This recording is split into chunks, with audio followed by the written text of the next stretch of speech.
హరి ఓం. అందరికీ నమస్కారం. ఈరోజు మనుషులమైన మనం ఏ ఏ సద్గుణాలని కలిగి ఉండాలి అనే విషయాన్ని తెలుసుకుందాం. ఈ విషయం మీద మన ధర్మశాస్త్రాలు చాలా వివరంగా చాలా విషయాలు చెప్పాయి. మనం ప్రస్తుతానికి కలియుగం ప్రారంభమవడానికి 5-6 సంవత్సరాలకి ముందు భీష్మాచార్యులు ధర్మానందనుడికి చేసిన ఉపదేశంలో చెప్పిన గుణాలని గురించి చెప్పుకుందాం. మహాభారతం శాంతి పర్వంలో 162వ అధ్యాయంలో 8-9 శ్లోకాల్ని చూస్తే సత్యం చ సమతా చైవ దమశ్చైవ నసంశయః అమాత్సర్యం క్షమా చైవ హ్రీస్థితీక్ష అనసూయత త్యాగో ధ్యానమధార్యత్వం ధృతిశ్చ సతతం దయ అహింసా చైవ రాజేంద్ర సత్యాకారస్త్రయోదశ. సత్యం, సమత, దమము, మాత్సర్యం లేకుండా ఉండడం, క్షమ, సంకోచం, తితీక్ష, అసూయ ఉండకుండా ఉండడం, త్యాగం, ధ్యానం, ధృతి, దయ, అహింస అనే ఈ 13 సద్గుణాలు. ఈ గుణాలు అందరికీ ఉండాలి. ఈ గుణాలే మనుధర్మశాస్త్రంలో 6వ అధ్యాయం 92వ శ్లోకంలోనూ 10వ అధ్యాయం 63వ శ్లోకంలోనూ చెప్పబడ్డాయి. దుర్గుణాల్ని పోగొట్టుకుని సద్గుణాల్ని సంపాదిస్తే గాని మోక్షం కలగదనే విషయాన్ని భగవద్గీత 16వ అధ్యాయమైన దైవాసుర సంపద్విభాగ యోగం చెప్తుంది. ఆ విషయాన్ని తర్వాత వివరించుకుందాం. కానీ ఆ 16వ అధ్యాయాన్ని తప్పనిసరిగా చదివి దైవీ సంపద్గుణాల్ని అభ్యసించవలసిన ధర్మం మానవులమైన మనందరిదీను. అదే మన కర్తవ్యం కూడా. శ్రీమద్ భగవద్గీతలో క్షేత్రజ్ఞ విభాగ యోగంలో 7వ శ్లోకంలో అమాన్వితాది సద్గుణాలు చెప్పబడ్డాయి. శ్రీ సనత్ సుజాతీయంలో 2వ అధ్యాయం 16, 18, 21, 22, 23 శ్లోకాలలో దుర్గుణాలను వివరించారు. మనం సద్గుణాలని అభ్యసించడానికి ప్రయత్నిస్తే మనలోని దుర్గుణాలు పారిపోతాయి. పుణ్యేన పాపం వినిహత్య పశ్చాత్ సజాయతే జ్ఞాన విదీపితాత్మ అని చెప్పబడింది కదా. పరమ పురుషార్థమైన మోక్షాన్ని పొందడానికి జ్ఞానం ముఖ్యం. జ్ఞానం పొందకపోవడం, అజ్ఞానాన్నే ఆశ్రయించడం అనేవే లోకంలో అవినీతి, అక్రమం, అన్యాయం, అధర్మం వంటి అకార్యాలకి కారణమవుతుంది. అజ్ఞానాన్ని మనం ఎంతో ప్రయత్నం చేసి పోగొట్టుకోవాలి. మరెంతో ప్రయత్నంతో జ్ఞానాన్ని పొందాలి. జ్ఞానం పొందాలంటే ముందుగా సద్గుణాల్ని అలవర్చుకోవాలి. దుర్గుణాల్ని పోగొట్టుకుని ఆ సద్గుణాల్ని అభివృద్ధి చేసుకోవాలి. అలాంటి సద్గుణాల్లో తప్పనిసరిగా మనిషికి ఉండవలసిన గుణాల్ని వివరించుకుందాం. ముందుగా మొదటిది అమాన్విత్వం. అంటే ఆత్మస్తుతి, పరనింద చేయకుండా ఉండడం. మానమంటే తనని తాను పొగుడుకోవడం. మానవమాని దుఃఖీ స్యాన్నైవ సాధారణో జనః అతో దుఃఖ నిదానత్వాన్ మానం యోగి పరిత్యజేత్.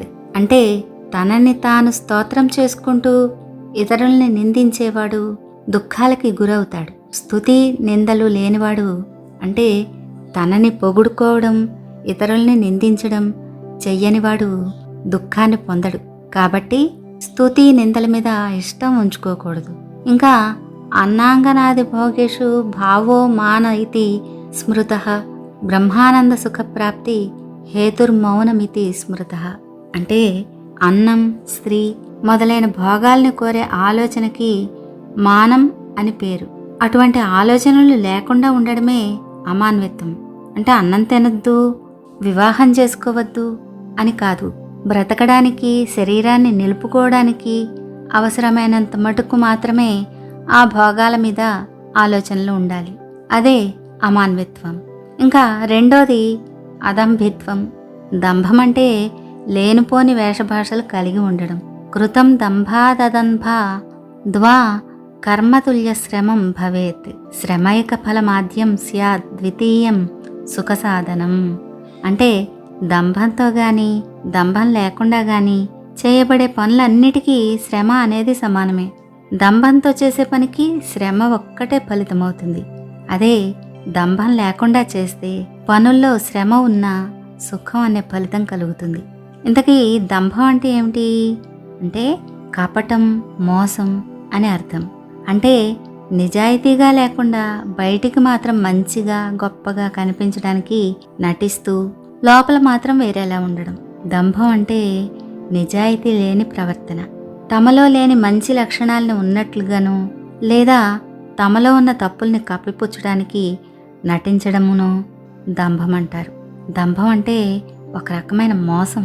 ప్రజల్ని తప్పుదారి పట్టించడానికి, వారి నమ్మకాన్ని పొందడానికి లేదా ఏదైనా స్వార్థ ప్రయోజనం కోసం ఈ దంభం ఉపయోగపడుతుంది. అదే ఈ దంభం యొక్క లక్షణం. ఈ దంభం లేకుండా ఉండడమే అదంభిత్వం అనబడుతుంది. అది మనుషులమైన మనమందరము అలవాటు చేసుకోవాలి. అంటే పైకి ఒకలాగా లోపల ఒకలాగా ఉండకుండా, ఆ నటన లేకుండా మనమేమిటో మన వ్యక్తిత్వం ఏమిటో నిజంగానే కనబరచడం. ఇంకా మూడోది అహింస. హింస అంటే ఇతరుల్ని బాధించడం. స్వయం బిభేమి హింస్రేభ్యస్తాన్ పాపాన్ వేద్మితైర్హతైః సుఖీ స్వామితి విజ్ఞాయ పరపీడాం వివర్జయేత్. అంటే పీడను కలగజేసే జంతువుల వల్ల భయపడతాము కాబట్టి ఇతరుల్ని బాధించకుండా ఉండాలి. అదే అహింస. ఇది సాధారణంగా మానవులకి కూడా ఉండవలసిన గుణం. మనల్ని మనం బాధ పెట్టుకోకుండా చూసుకుంటాం. ఎవరైనా మనల్ని బాధ పెడితే దుఃఖిస్తాం. భారతంలో వరులేవియొనరించిన నరవర అప్రియము తన మనంబున కగు తానొరులకున విసేయకునికి పరాయణము పరమధర్మ పదములకెల్లన్ అని చెప్పబడింది కదా. మన వల్ల ఇతరులు బాధపడకుండా చూసుకోవాలి. ఇతరులు మన పట్ల ఏ పని చేస్తే మనం బాధపడతామో ఆ పనులు ఇతరుల పట్ల కూడా చేయకుండా ఉండాలి. అదే ధర్మం, అదే అహింసా మార్గం. ఈ రోజుల్లో ప్రజల్లో చాలా హింసాత్మక ధోరణి ఎక్కువైపోయింది. ప్రతి చిన్న విషయానికి ఎదుటి వాళ్ళని హింసించడం, వారిని చంపేయడం కూడా జరుగుతోంది. ఇది ప్రయత్నపూర్వకంగానే మనం పోగొట్టుకోవాలి. సహనం అనేది అలవాటు చేసుకుంటే ఈ హింసాత్మక ధోరణి తగ్గిపోతుంది. 4వ గుణం క్షాంతి. క్షాంతి అంటే ఓర్పు, సహనం లేదా క్షమ అనే అర్థం. ఇది ఒక వ్యక్తి కష్టాన్ని లేదా ఇబ్బందుల్ని తట్టుకునే శక్తిని సూచిస్తుంది. కొన్ని సందర్భాలలో క్షమాపణ లేదా ఓర్పుతో కూడిన ప్రవర్తనని క్షాంతి అంటారు. చింతా విలాపరాహిత్యేన ఆధ్యాత్మికాది ఉపద్రవ సహనం క్షాంతి. లోకంలో వాడుకలో ఉన్న తాపత్రయాలు అనే వాటి వల్ల అంటే మనోవాక్కాయ కర్మల వల్ల కలిగే దుఃఖాన్ని సహించుకోవడం. ఈ క్షాంతిని వివిధ కోణాల్లో చూస్తే కష్టాల్ని ఓర్చుకోవడం లేదా ఎదురు దెబ్బల్ని తట్టుకోవడం, దీన్నే సహనం అంటారు. ఒక పనిని లేదా పరిస్థితిని మార్చడానికి లేదా పరిస్థితిని ఎదుర్కోవడానికి సమయం తీసుకోవడం, దీన్నే ఓర్పు అంటారు. ఇతరుల తప్పుల్ని లేదా లోపాల్ని క్షమించడం, దీన్నే క్షమ అంటారు. ఇతరుల భావాల్ని లేదా అభిప్రాయాల్ని అంగీకరించడం, దీన్నే సహనశీలత అంటారు. ఈ క్షాంతి అనేది మానవులకి ఉండవలసిన ముఖ్యమైన లక్షణం. ఇది మనిషి తనకు ఎదురయ్యే కష్టాల్ని తట్టుకుని నిలబడడానికి ఇంకా ఇతరులతో సామరస్యంగా ఉండడానికి సహాయపడుతుంది. మనిషి ప్రశాంతంగా జీవించడానికి తప్పనిసరిగా ఈ క్షాంతి అనే గుణం చాలా అవసరం. 5వది ఆర్జవం. ఆర్జవం అంటే నిష్కపటం, సూటిగా ఉండడం లేదా వంచన లేని స్వభావం అని అర్థం. ఇది మనిషి ఆలోచనలు, మాటలు, చేతలలో వారి నిజాయితీని, సరళత్వాన్ని సూచిస్తుంది. సమానార్థకాలుగా దీనికి నిష్కళంకత్వం, రుజుత్వం, నిర్మలత్వం అనే పదాలను కూడా ఉపయోగిస్తాం. స్వధర్మే మనోవాక్కాయ ప్రవృత్తైః సదా ఏకరూపత్వం అంటే తన ధర్మాన్ని నిర్వర్తించడానికి త్రికరణాలు అంటే మనస్సు, ఇంద్రియాలు, శరీరం అనే వాటి చేష్టలు ఒకదానికొకటి తేడా లేకుండా నడుచుకోవడం. మనస్యేకం వచస్యేకం కర్మణ్యేకం మహాత్మనాం మనసన్యం వచస్యన్యం కర్మణ్యన్యం దురాత్మనాం అని చెప్తారు కదా. సత్పురుషులు తాము ఆలోచించిన ప్రకారంగానే మాట్లాడతారు, మాట్లాడిన ప్రకారంగానే కార్యాలు చేస్తారు. అంటే మనసు ఏదైతే ఆలోచిస్తోందో అదే మాట చేత కూడా అవుతుంది. అలాగే చేస్తారు సత్పురుషులైన వారు. కానీ దుర్మార్గులు మనసులో ఒకటి ఆలోచిస్తూ ఆ ఆలోచనల్ని బయటపడనీయకుండా మాటలు మరొక విధంగా మాట్లాడుతూ పనులు వేరే విధంగా చేస్తూ ఉంటారు. వారికి ఈ మనోవాక్కాయ కర్మలు ఒకే విధంగా ఉండవు. ఇలా కాకుండా మనస్సు, వాక్కు, కర్మ ఈ మూడు ఒకే విధంగా ఉండడమే ఆర్జవం. మనం ఈ లక్షణాన్ని తప్పనిసరిగా అలవర్చుకోవాలి. 6వది ఆచార్యోపాసనం. బ్రహ్మజ్ఞానమీయగల గురువుని సేవించడం ఆచార్యోపాసనం అంటే. అక్షరాభ్యాసం, ఉపనయనం ఇలాంటివి చేయించిన గురువులు ఆచార్యులు అనిపించుకోరు. జ్ఞానోపదేష్టారాచార్యస్య శ్రద్ధాభక్తిభ్యాం శుశ్రూషాది క్రియయా ఆరాధనం ఉపాసనం. అక్షరాభ్యాస, ఉపనయనాదుల్ని చేయించిన గురువుల కన్నా, మామూలు విద్యల్ని బోధించే గురువుల కన్నా జ్ఞానోపదేశం చేసే గురువులు ఏ విధంగా అధికం అని ఒక సందేహం రావచ్చు. ముల్లోకాలలోనూ జ్ఞానప్రదాత అయిన సద్గురువుతో సమానమైనది ఏదీ కనబడదు. అదేమిటండి, అంత కష్టమా? ఇనుముని స్పర్శ మాత్రంగా బంగారంగా మార్చగల శక్తి అశ్మసారం అనే రాయికి లేదా అంటారేమో. ఇనుముని బంగారంగా మార్చిందే గాని ఆ ఇనుముకి మరొక ఇనప తునకకి బంగారంగా మార్చే శక్తిని ఇయ్యలేదు ఆ అశ్మసారం అనే రాయి. అలాగే మిగతా గురువులు కూడా. అదే సద్గురువులైతే వాళ్ళు తమని శరణుజొచ్చిన వారిని తన వంటి వారిగా చేస్తారు. అంటే తన శిష్యుల్ని మరొకరిని జ్ఞానిగా చేసేంత శక్తిని ఇస్తారు. కాబట్టి జ్ఞానోపదేష్టలైన గురువులే అధికులు. అంతేకాదు, జ్ఞానదాతలైన గురువులు ఎవరంటే సాక్షాత్తు లోకపాలకులే. అంటే శ్రీ మహావిష్ణువు, ఆ పరమేశ్వరుడే గురువుగా రూపమెత్తి కరుణిస్తారు. ఎందుకంటే భక్తుడైన వాడు అనేక జన్మలలో ప్రేమాదరాలతో ఆ లోకపాలకుల్ని ఆరాధించినందుకు సంతోషించి గొప్ప అనుగ్రహంతో ఆ శిష్యుల కళ్ళకి కనిపించి తత్వాల్ని శిష్యుడికి బోధపరిచి అతన్ని సంసార దుఃఖ సముద్రం నుంచి పైకి లేపుతారు. ఆ లోకపాలకులే ఎంతోమంది మహర్షుల రూపంలో మనకి తత్వజ్ఞానాన్ని ప్రసాదించారు. ఇటువంటి వారు జ్ఞానదాతలైన గురువులు. ఇంకా శౌచం అనే లక్షణం కూడా మనకు ఉండవలసినది. అంటే శౌచం అంటే పరిశుభ్రంగా ఉండడం. శౌచం హి ద్వివిధం ప్రోక్తం బాహ్యమాభ్యంతరం తథా మృజ్జలాభ్యాం స్మృతం బాహ్యం భావశుద్ధిం తథాంతరం. అంటే బయట శుభ్రంగా ఉండడం, లోపల శుభ్రంగా ఉండడం అని శౌచం 2 విధాలు.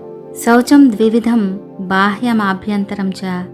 బాహ్యం మృజ్జలాభ్యాం అస్పృశ్యా అభక్ష్యాగ్రాహ్యా త్యాగేన, ఆభ్యంతరం రాగద్వేషలోభమోహ గర్వకాఠిన్యాది మలానాం తత్ప్రతికూల గుణావష్టంభేన క్షాళనం అంతఃశౌచం అని అంటారు. అంటే వెలుపలి శుభ్రత స్నానం, ఇంకా తాకరాని వస్తువుల్ని తాకకుండా, తినకూడని వస్తువుల్ని తినకుండా, తీసుకోకూడని వస్తువుల్ని అంటే అనర్హాలైన వస్తువుల్ని తీసుకోకుండా వాటిని వదిలిపెట్టేయడం వల్ల కలుగుతుంది. అంతఃశౌచం సాధారణంగా మనలో ఉండే రాగము, ద్వేషము, లోభము, మోహము, గర్వము, కాఠిన్యం అంటే నిర్దయ మొదలైన దుర్గుణాల్ని, ఆయా దుర్గుణాలకి ప్రతికూలంగా ఉండే సద్గుణాల్ని సంపాదించి స్థిరపరుచుకునే విధంగా తరిమి కొట్టడం, ఆ దుర్గుణాల్ని తరిమి కొట్టడం అన్నమాట. ఇది ఒక మహారహస్యమైన ఆచారం. నిర్దయ అనే స్వభావం మనలో ఉంటే ఆ నిర్దయ పోవాలి పోవాలి అని అదే పనిగా అనుకుంటే ఆ నిర్దయ పోదు. అలా ఆశ ఉంటే సరిపోదు. ఎంత ప్రయత్నం చేసినా కానీ చాలా కాలం పడుతుంది ఈ నిర్దయ అనే గుణాన్ని తగ్గించుకోవడానికి.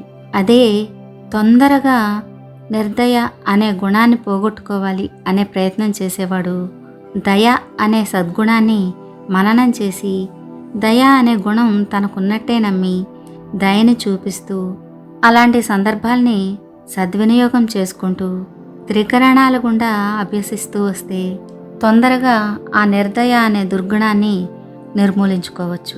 ఈ విధంగా దయ అనే గుణాన్ని గురించి ధ్యానిస్తూ దయా స్వభావం గల అణువుల్ని మనసులోనూ ఇంద్రియాల్లోనూ దేహంలోనూ నింపుతూ ఉంటే దాని వలన ఆ నిర్దయ అణువులు ఓడిపోయి దేహాన్ని విడిచిపెట్టి వెళ్ళిపోతాయి.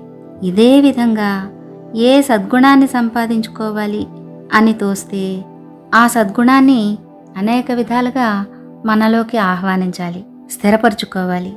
దుర్గుణాల్ని పోగొట్టుకోవాలనే ప్రయత్నం చేసేవారు ఆ దుర్గుణాలకి ప్రతికూలమైన సద్గుణమేదో దాన్ని మననం చేస్తూ అభ్యసిస్తూ రావాలి. ఇదే అతి సులభమైన విధం. ఇలా మనం క్రమంగా మనలోని దుర్గుణాల్ని వదిలేసి సద్గుణాల్ని అలవాటు చేసుకుందాం. ఎందుకంటే ప్రతి వారిలోనూ సద్గుణాలు ఉంటాయి, దుర్గుణాలు ఉంటాయి.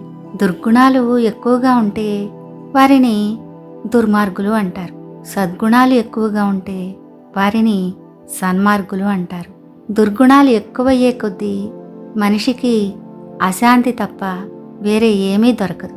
అదే సద్గుణాల్ని అలవాటు చేసుకుంటే భౌతికంగానూ ఆధ్యాత్మికంగానూ కూడా అనేకమైన ఉన్నతుల్ని పొంది చివరికి మోక్షాన్ని పొందుతాం. తరువాతి భాగంలో మరొక మంచి విషయాన్ని గురించి చెప్పుకుందాం. హరి ఓం.